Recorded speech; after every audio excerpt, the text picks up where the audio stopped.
Hello, welcome back to the channel. Today we're diving headfirst into how to use Zoho Project for quality control processes. Step 1 is to create a new project in Zoho. This is as simple as clicking on New Project and entering the project details.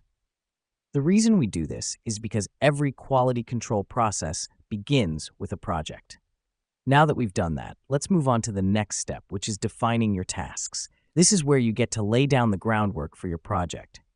This helps us because it provides a roadmap for the quality control process. Next up, we're going to assign these tasks to team members. You can do this by clicking on the Assign Task button and selecting the appropriate team member. This is crucial because delegating tasks ensures everyone knows what their role is in the quality control process. Okay, moving on. The fourth step is to set milestones. You can do this by clicking on the Set Milestone button.